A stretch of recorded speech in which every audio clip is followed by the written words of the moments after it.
My name is Leonard Downie, and I'm the Weil Family Professor of Journalism here at the Cronkite School of Journalism of Arizona State University in Phoenix, Arizona. I'm the former executive editor of the Washington Post, where I worked for 44 years, the last 17 years as the executive editor, and I'm still a vice president at large, they call me, at the Post. When I was literally a young reporter in my 20s, in the 1960s, before there was an internet and before there were much in the way of computers operating in this area. And so I had to do my own, literally pencil and paper records keeping. And so I investigated a local court that was a mess. And I had to take an entire year's worth of felony cases and do my own analysis. I almost said computer analysis, but I didn't have a computer. So I had to literally write down what happened to each individual case. Was it prosecuted fully? Was there a jury trial? Or was it settled by a plea bargain?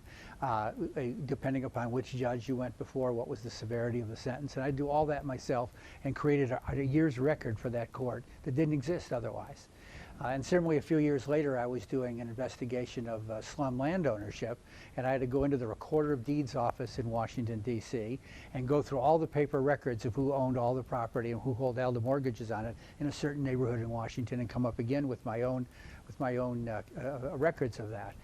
So that was one way to do it, and in some cases that's still necessary now in areas where either computer records aren't being kept, and you'd be surprised how many. I've just been judging a contest for the Investigative Reporters and Editors Group of using FOI as a tool, and I'm surprised at how many courts and local governments are still using paper records.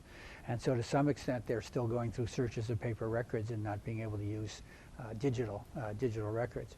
More recently, the Washington Post, without my being involved in it, but by my knowing about it, used digital records of all different kinds in order to compare the earmarks that congressmen put on bills to send money to their constituencies with land that they owned or businesses that they had a relationship with in those constituencies, and found that a number of congressmen indeed had put earmarks in bills to improve a highway or build a bridge right next to a business that they owned or right next to property that they owned. And that was all done through computer-assisted analysis of publicly available digital records. And that's the sort of thing. I mean, I wish I could have had that as a tool back when I was a young reporter. Looking at it from a journalist point of view, I think the most important journalism done in the United States is what I call accountability journalism, which is holding government and everybody else with power and influence in our lives accountable to the rest of us. I think that's what the First Amendment was designed in the first place for by the Founding Fathers, and it's very important work for us to do now. And one of the most important sources of information in accountability journalism is public records and access to public meetings, access to deliberations of public entities. Not just to hold government accountable, which is very important, but also because government has all kinds of other information about other things going on in life that are very important and they're very useful to journalism. So, for example, a student project we did here, a national student project we did here last year, examining food safety, we were able to use government records, federal government records and state government records, not only to look at how government was performing in terms of ensuring food safety and dealing with outbreaks of foodborne illness, but also at how the private companies themselves were operating as well by using government records. Government transparency has slowly but surely been increasing. Thanks a lot, obviously, to the internet, because so many more records are digital now, and by making them digital, they're easier to examine and to analyze. In the past, I remember as a young reporter when I had to look through mortgage records, land records, court records, it was a laborious process going through all those pieces of paper. If I wasn't allowed to do it and some bureaucrat had to do it instead, they would charge us a lot of money for their time.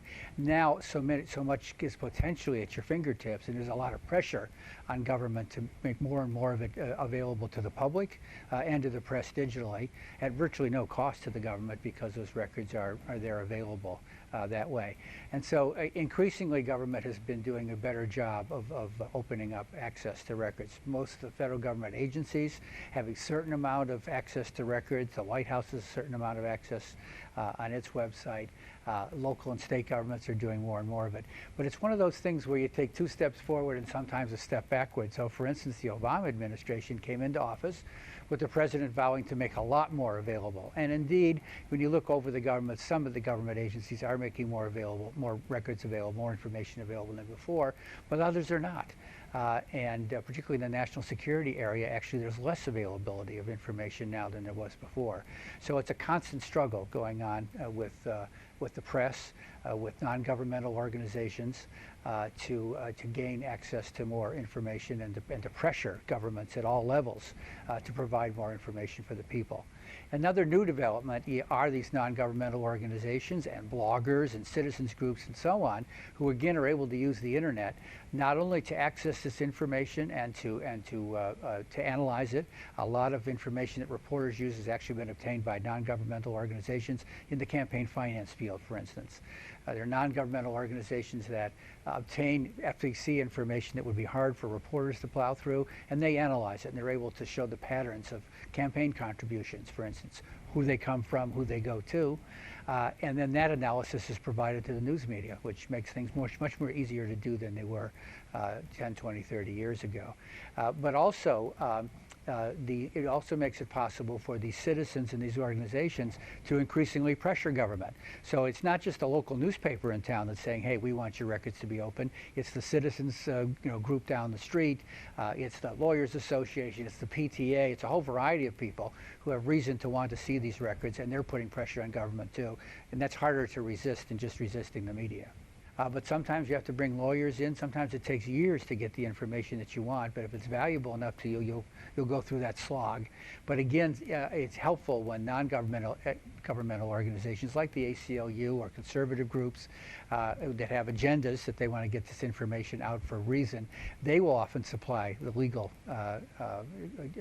talent needed and the expense to follow through these requests for years on end, and then they can release them to the media. So that's another reason why they can be useful in this process.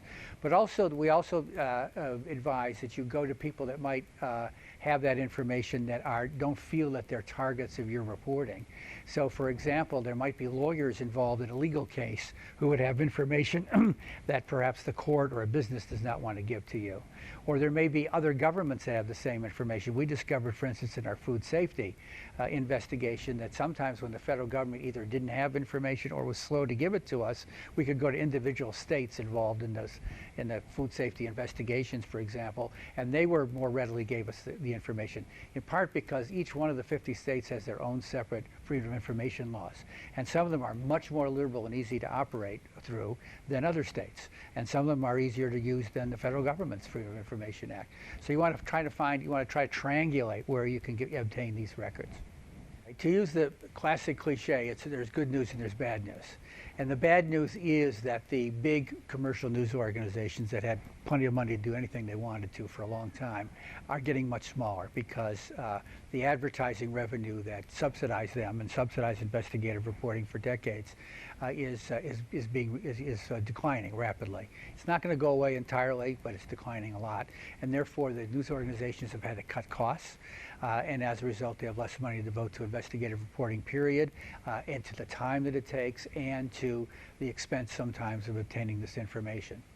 The good news is twofold. The good news is that anybody can search for this information for free, much more than before, because so much more of it's available on the internet, because government agencies are putting it up, and so you don't need to go to the expense or take the time that you used to, and that's good. And many people can have access to that information, not just commercial news organizations.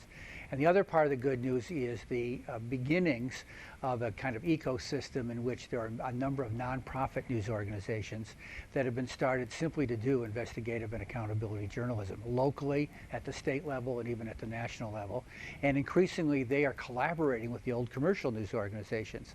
That's a win-win thing because, to use another cliche, because the nonprofits then get much wider exposure for their journalism if their stories are published in the Washington Post or the Arizona Republic and so on, or on television, on the networks. And the commercial news organizations are able to get journalistic work done that they don't have to pay as much for as they had to before, because these organizations are helping to provide it for them. And it's all changing very rapidly. And so it's hard for me to say 5 years from now what our situation will be, because there are good things happening and there are worrying things happening.